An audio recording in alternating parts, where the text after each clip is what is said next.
기도하옵나이다. 아멘. 할렐루야. 네, 주님의 이름으로 사랑하고 축복합니다. 예, 날씨가 이제 완전히 겨울이 됐죠. 예, 그래서 감기 걸리신 분들이 여기저기 있어요. 저도 지금 감기 걸렸는데요. 원래 뭐 약을 먹으면 7일 만에 낫고 가만히 있으면 일주일 만에 낫는다라고 하는 그 감기인데, 약을 지금 일주일째 먹는데도 아직도 뭐 가래가 올라오고 감기가 있습니다. 그래서 뭐 설교 중에 좀 물도 좀 마시고 해야 될 것 같아요. 오늘 이렇게 예배하는 저와 여러분의 삶의 자리에 우리의 마음과 삶이 주님의 은혜와 평강으로 가득했으면 좋겠습니다. 그래서 옆에 있는 분들과 인사 좀 했으면 좋겠어요. 이렇게 인사하겠습니다. 하나님은 당신을 사랑하십니다. 하나님은 당신을 가장 소중한 존재로 여기십니다. 우리 옆에 있는 분들과 함께 인사하겠습니다. 하나님께서 당신을 사랑하십니다. 당신은 하나님께 소중한 존재입니다. 네. 여러분 어떠세요? 이런 인사들을 나눌 때 이 방금 나눈 축복의 인사가 마음에 참 따뜻하게 다가오지 않으십니까? 그런 따뜻한 은혜의 시간, 은혜의 관계 되어지길 원합니다. 오늘 함께 봉독한 본문 말씀을 통해서 다윗 하나님을 갈망하다, 이제 40번째 시간입니다. 더 중요한 가치를 위해라고 하는 제목의 말씀 여러분들과 함께 나누고자 합니다. 맥스 루케이도의 토비아스의 눈물이라고 하는 책에 나온 이야기입니다.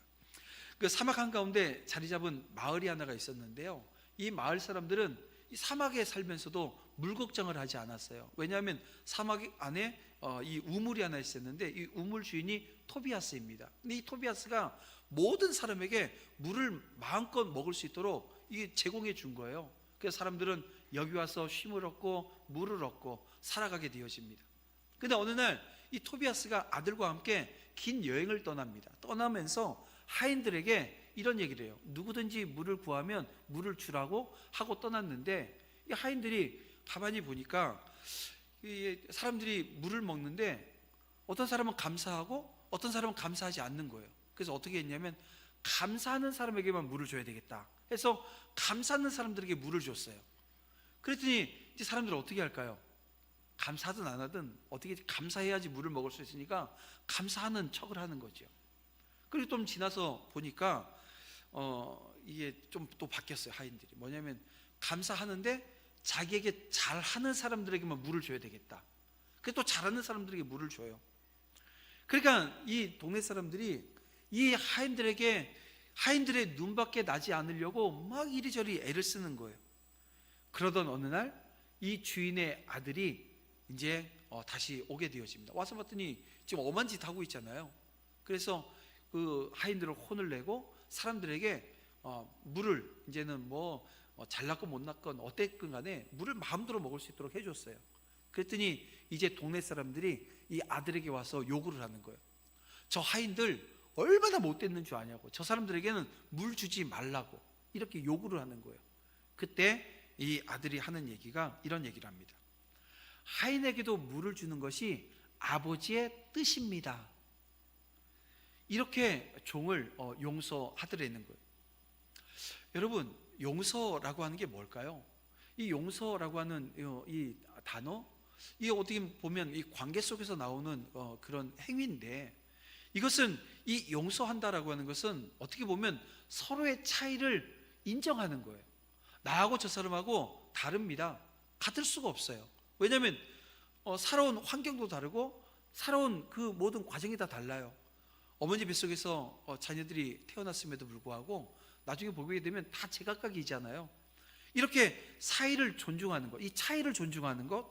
그래서 오늘 우리가 믿음 안에 서 있는 우리 공동체 안에서도 이 하나님의 진리 안에서 연합이라고 하는 것을 할 때, 여러분 거기엔 회복의 역사가 있는 겁니다. 그러니까 용서가 있는 거죠. 이런 말 들어보셨을 겁니다.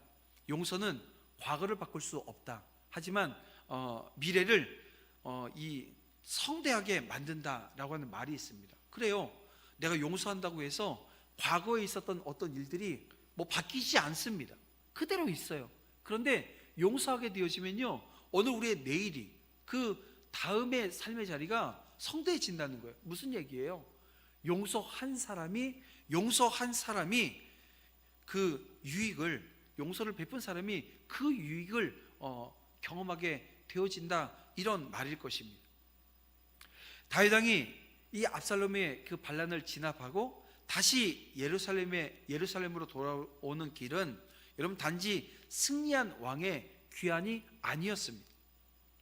그 길은 혼란과 그 분열을 치유하고 하나님의 질서를 회복하는 과정이었다는 거예요.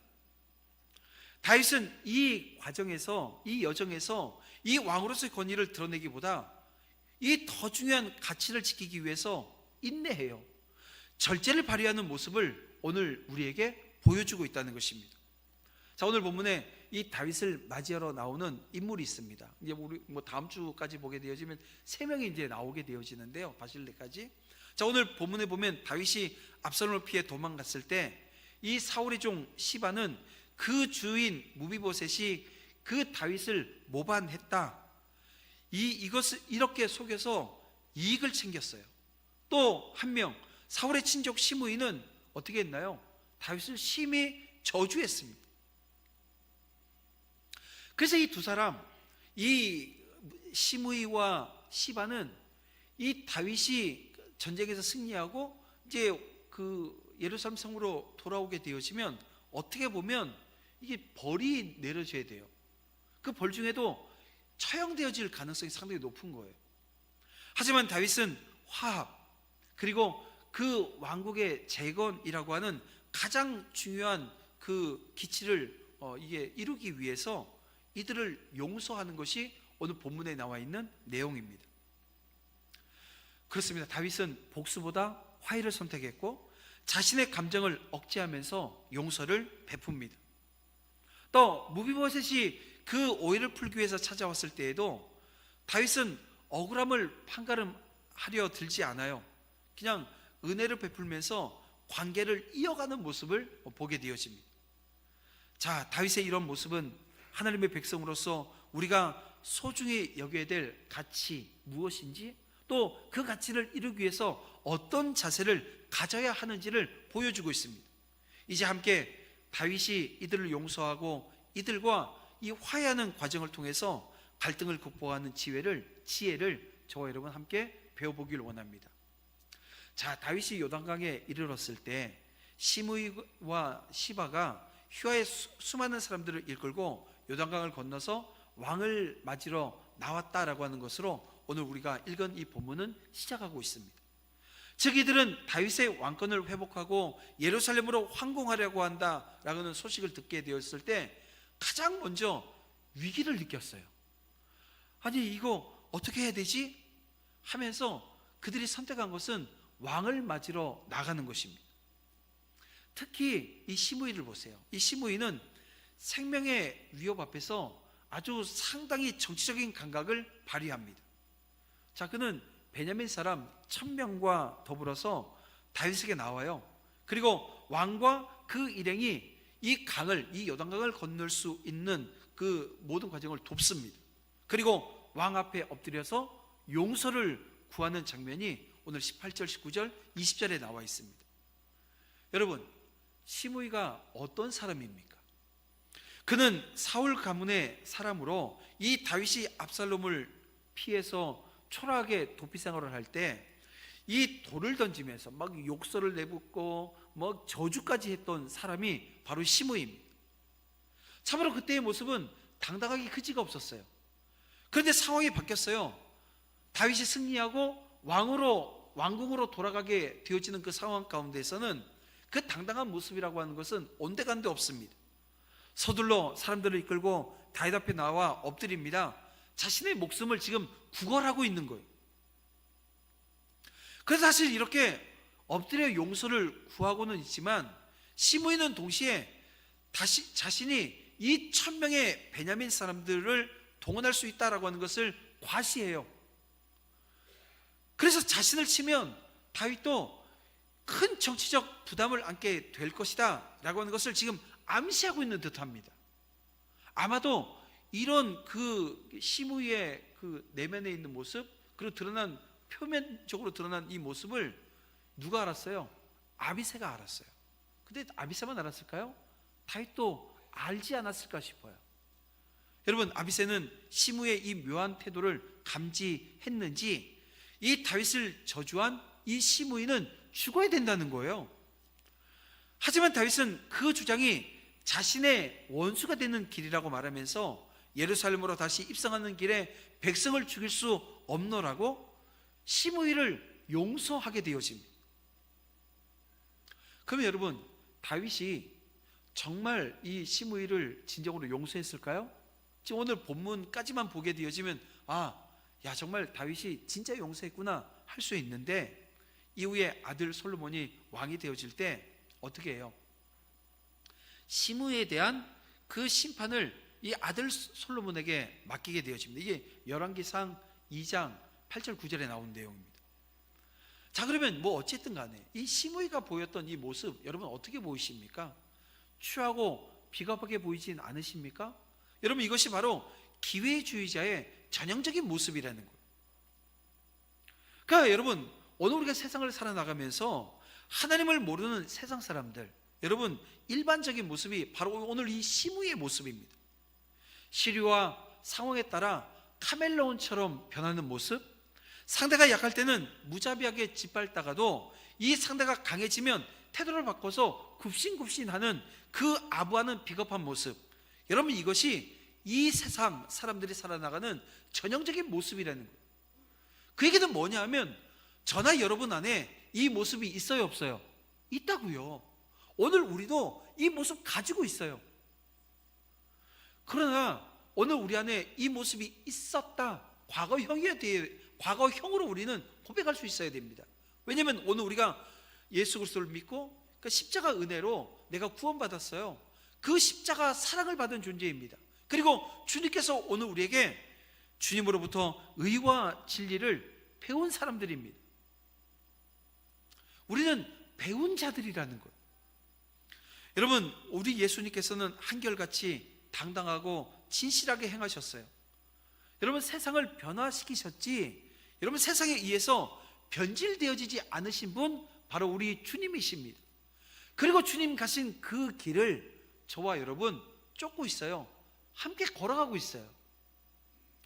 따라서 우리 성도들이 따라가야 할 그 주님의 모습은 이런 겁니다. 단순히 복음을 전하다가 이 고난과 박해를 당하는, 문자 그대로 십자가를 지는 삶의 자리 우리는 서야 합니다.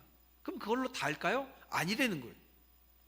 변덕스럽고 거짓된 세상에 이 같은 진실된 삶을 사는 것, 여러분 오늘 우리가 세상을 변화시키기 위해서 하나님께서 주신 의와 진리, 이거 우리가 배웠어요. 그걸 살아내는 삶의 자리에 서야 된다는 거예요.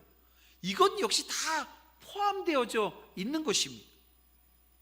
그래서 저와 여러분이 살아갈 때 오늘 이웃이 약하든 강하든 그들이 부자건 가난하건 변함없는 모습으로 오늘 우리는 진실하게 여러분 대해야 되는 것입니다.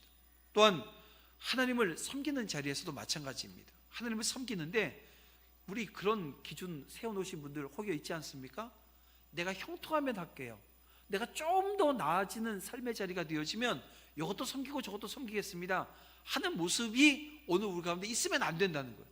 무슨 얘기냐면, 형통하든 어려운 상황에 처했든 변함없이 우리는 하나님을 믿어요, 따라요, 순종해요. 그리고 순종은 오늘 우리의 손과 발을 통해서 섬기는 자리에 온전히 서게 되어진다는 것입니다.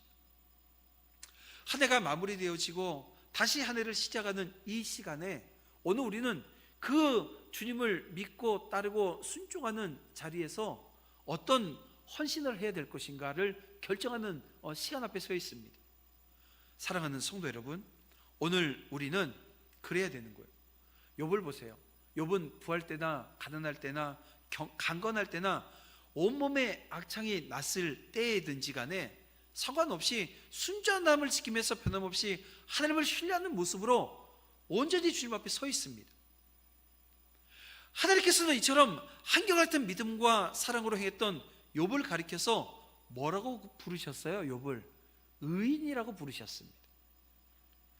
하나님께서는 두 마음을 품은 사람을 가장 미워하십니다. 또 그 앞에서 위선을 행하는 자를 가장 싫어하십니다.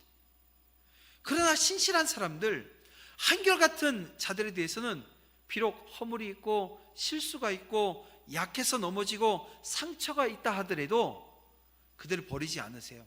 한결같은 사랑으로 지켜주신다는 거예요. 그러므로 성도 여러분, 모두가 사람을 향해서나 하나님을 향해서 믿음과 그 삶에 있어서 한결같은 사람, 진실된 사람으로 세워질 수 있기를 주님의 이름으로 축원함을 드립니다. 그래서 우리의 삶의 자리에 늘 좀 긍정적이고 어떻게 보면 그 내일이 오늘 우리에게 기대되어지는 삶의 자리였으면 좋겠는 거예요. 우리가 얘기를 할 때 왜자를 많이 쓰게 되어지면요, 그 답이 사실은 없어요. 왜라고 하는 것에는 과거를 자꾸 돌아보게 합니다. 근데 어떻게라고 하는 말을 쓰면요, 과거는 없어요. 어떻게는 내일에 대한 얘기를 하게 되어집니다. 그래서 우리가 대화를 하거나 자녀들하고 이야기할 때 이런 얘기 하잖아요. 너 왜 그랬어? 하게 되어지면 이거는 거기서부터 대화가 단절되어집니다. 하지만 그 상황을 놓고도 어떻게라고 하는, 어떻게 하면 이걸 바꿀 수 있을까라고 하는 얘기를 하게 되어지면 대화가 되어지기 시작한다는 거예요. 여러분 머릿속에 북극에서 곰 한 마리가 콜라 마시는 모습 생각하지 마세요. 근데 생각했죠 지금. 네. 사람은 그래요. 생각하지 말라고 했던 얘기, 하라고 하는 얘기, 이 두 가지를 딱 놓고 보면 하지 말란다고 머리에 생각이 안 들어요? 여러분, 제 주머니에 10,000원짜리가 하나 있는데요, 이 10,000원짜리 생각하지 마세요. 생각 안 해요? 생각이 나요. 그러니까 하라 하지 마라 라고 하는 말은요, 사실 우리 뇌의 기능은 거기에 대해서 반응을 못 합니다. 그냥 하지 말라고 해도 생각나고 떠오르게 되어져 있어요. 그게 하나님께서 우리를 창조하신 모습이래요. 그러면 여러분, 오늘 우리의 삶의 자리에 하라 하지 마라 라고 하는 그 이야기가 어떻게 주장되어지지 못한다고 한다면 어떻게 라고 하는 그 말 속에서 어떻게 보면 답을 찾을 수 있다라고 하는 것입니다. 오늘 우리 안에 모두가 사람을 향해서나 하나님을 향해서 믿음과 삶에 있어서 한결같은 모습, 진실한 사람으로 세워질 수 있도록 오늘 저와 여러분들이 함께 기도하고 함께 격려하며 때로는 권면하며 함께 손잡고 나아가는 은혜가 있기를 주님의 이름으로 축원함을 드립니다. 그렇습니다. 시므이는 죽어 마땅한 사람이었어요. 하지만 다윗은 더 이상 이스라엘이 내전으로 인한 고통을 겪는 것을 원하지 않았습니다. 그래서 그가 선택한 건 용서예요. 여기서 다윗이 시므이를 용서하지 않았다고 한다면 다윗과 이 압살롬의 전쟁이 끝나자마자 이제는 집안과 집안 싸움이 일어나는 거죠. 다윗 집안과 이 사울의 집안이 전쟁을 벌이게 되어지는 상황이 옵니다. 근데 그렇게 하지 않았어요. 그래서 나중에 여러분, 다윗이 죽고 솔로몬이 왕이 되었어요. 솔로몬이 죽고 그의 아들이 르호보암이 왕이 되었을 때 나라가 두 동강이 나게 되어집니다. 북이스라엘은 여로보암이, 남이스라엘은 르호보암이. 그때 나머지 11지파가 다 이 유다 지파를 등져요. 그때 이 베냐민 지파 일부가 어떻게 했어요? 유다 지파에 속했어요. 왜 그랬을까 생각해 보면 오늘 지금 본문에 나온 이 용서가 배경이 되어진다라고 하는 것을 부인하지 않을 수 없습니다. 당시 다윗에게 중요했던 것, 이런 거예요. 왕으로서의 위신, 권위 아니었다는 거예요. 이스라엘 백성의 생명이었다는 거예요. 여러분, 우리 하나님 어떤 분이십니까? 천하보다도 무엇을요?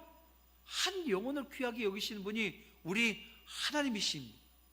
여러분, 그 하나님의 마음이 다윗의 마음에 있었어요. 그래서 지금 용서할 수 있었다는 거예요. 하지만 이 다윗의 용서는 좀 전에도 말씀드렸지만 완전한 용서가 아니었다는 것입니다. 그러나 여러분, 예수님은 다르십니다. 예수님은 십자가에서 우리가 자격 없는 죄인이었을 때 우리를 온전히 용서해 주셨어요. 여러분, 다모임 예배 때도 말씀드렸지만 오늘 우리가 행복하지 않은 이유 무엇입니까? 죄 때문입니다. 이 죄의 문제가 해결되어지면 여러분, 우리는 행복한 삶의 자리에 서게 되어져요. 오늘 예수님께서 오늘 우리의 죄의 문제 해결해 주셨다는 거예요. 어떻게 해요? 온전한 용서를 통해서. 그래서 오늘 우리의 마음을 돌아보시길 바랍니다. 용서하지 못한 이가 있다면, 아니 나는 예수님으로부터 완전한 용서를 받았는데 내가 살아가면서 삶의 자리에서 이런저런 문제로 그냥 뭐 티격태격 할 수 있는데, 그래서 용서하지 못한 그런 모습이 내 안에 있다고 한다면 그 하나님 앞에 그 이름을 올려놓으시길 바랍니다. 그리고 결단하세요. 주님, 내가 온전히 용서하겠습니다. 내가 온전히 용서하겠습니다. 오늘 우리의 결단이 하나님 나라의 평화를 이루는, 여러분, 작은 씨앗이 되어지는 은혜가 분명히 있을 겁니다. 진정한 용서를 통해서 다윗이 이루지 못한 온전함을 예수님 안에서 이루어가는 저와 여러분 성도들 되어지시기를 주님의 이름으로 축원함을 드립니다. 자, 여러분, 그 시바는 원래 그 사울의 종이었잖아요. 근데 사울이 죽자 그 재산을 자기 것처럼 누렸어요. 그리고 다윗의 명령에 따라 요나단의 아들 무비보셋의 종으로 다시 돌아간 사람이 바로 이 시바입니다. 근데 시바는 다윗이 압살롬에게 쫓기는 틈을 타서 이 다윗에게 무비보셋을 모함을 했어요. 그리고 주인의 재산을 다시 빼앗았습니다. 자, 이제 무비보셋이 이 다윗에게 나아갑니다. 자, 무비보셋은 이 압살롬의 반란으로 인해서 혼란에 빠진 나라에서 한 개인으로서 얼마나 억울한 상황에 처해 있는지를 보여줍니다. 다윗은 반란으로 인해서 정말 그 억울하고 혼란스러운 상황에 처했던 것, 하지만 그 모든 것이 이유가, 원인이 어디 있었어요? 자신의 죄 때문이었다라고 하는 것을 인정했고 고백했고 회개했고, 그리고 하나님께서 인도해 주셔서 그 모든 것을 다시 되찾게 되어집니다. 자, 오늘 본문에 나오는 무비보셋은 그 전쟁의 소용돌이 속에서 억울하게 지금 자신의 모든 재산을 잃게 되어진 한 사람으로 등장합니다. 그는 다윗 왕이 피난길에 올라갔을 때 자신도 같이 가려 했다는 거죠. 하지만 자신의 하인 시바가 자기를 속이고 떠났다는 거예요. 이후 시바는 다윗에게 무비보셋을 모함해서 그의 충성을 의심케 했습니다. 그러나 무비보셋은 그동안 그 침묵 속에서 진심을 품고 기다렸어요. 다윗 왕이 평안히 돌아오기를 간절히 바랬습니다. 그가 다윗을 다시 만났을 때 그의 모습은 어떤 모습입니까? 진정한 충성, 은혜에 대한 깊은 감사를 보여줍니다. 자, 오늘 본문에 따르면 이 다윗이 예루살렘을 떠난 이후에 이 무비보셋은 몸단장을 하지 않았다는 거예요. 옷을 갈아입지도 않고 발도 손질하지 않았다. 아니 뭐 발을 손질하는 게 뭐가 대수인가 하지만, 여러분, 그 이 팔레스타인 지역에서 그때 당시 뭐 지금은 뭐 신발을 신고, 근데 지금도 아마 신발 안 신고 다닐 수 있어요. 뭐 샌들 신고 다니고 이랬으니까요. 발이 늘 더러워요. 그래서 사람이 집에 들어오면 가장 먼저 발 씻을 물을 내주었다는 거예요. 근데 그렇게 발을 가꾸지 않았다는 거예요. 여러분, 이것은 이 무비보셋이 다윗과 함께 할 수는 없었지만 마음으로는 이 다윗의 고난에 동참하고 있었다라고 하는 것을 보여줍니다. 그러면서 지금 무비보셋은 이 다윗에게 나가서 이 자신의 억울함을 변명하지 않습니다. 그냥 있는 사실만 말하고 자신은 여전히 왕의 충성된 종이라고 하는 것을 강조합니다. 여러분, 이 과정을 통해서 우리가 한 가지 봐야 될 내용이 있어요. 뭐냐 하면 이런 거예요. 여러분, 우리가 인생 살아가면서 오해받을 때가 있어요, 없어요? 있어요. 아니, 나는 그렇게 하지 않았는데 이게 막 오해가 되어져서 그냥 말이 말을 낳고 말이 나와서 막 이 엉뚱한 방향으로 막 흘러가는 상황들이 존재합니다. 이 교회 안에서 참 그런 일들이 많아요. 그러니까 있지도 않은 일도 상상 속에서 만들어지는 일들이 많습니다. 우리 욥기 보면서 이 엘리바스라고 하는 친구가 욥이 지금 현재 처해 있는 상황, 어떤 상황이에요? 자식들 다 죽고 재산 다 잃어버리고 자기 몸에는 욕창이 나서 지금 막 거의 죽을 똥살똥하고 있는 그 모습을 보면서 생각하는 겁니다. 욥이 왜 저러지? 징계받았구나. 왜? 죄를 지었으니까. 그러면 죄를 지었으면 어떤 죄를 지었을까? 뭐예요 지금? 욥이 지금 처해 있는 이 상황은 죄로 인해서 온 것이 아님에도 불구하고 상상하면서 나아가는 거예요. 뭐 하고 있는 거예요? 예. 연기가 나니까 부뚜막도 없고 이 굴뚝도 없는데 굴뚝도 만들기 시작하고 뭘 만들어요? 부뚜막도 만들기 시작하고 예. 상상 속에서 다 만들어내는 거예요. 그래서 욥이 가난한 자를 압제했다고, 예? 그리고 힘 있는 자들 앞에서는 뭐 비굴했다고, 너 그렇게 죄짓지 않았냐고, 아니 없는 사실이 있는 것처럼 막 이야기하면서 비난하는 상황이 되어집니다. 여러분 욥이 얼마나 억울했을까요?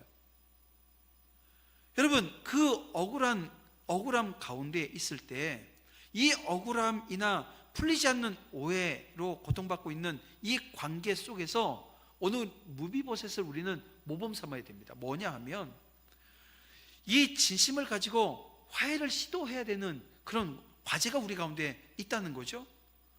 우리는 흔히 그런 생각들을 할 때가 있습니다. 뭐 그런 경우들도 있어요. 그냥 시간이 지나면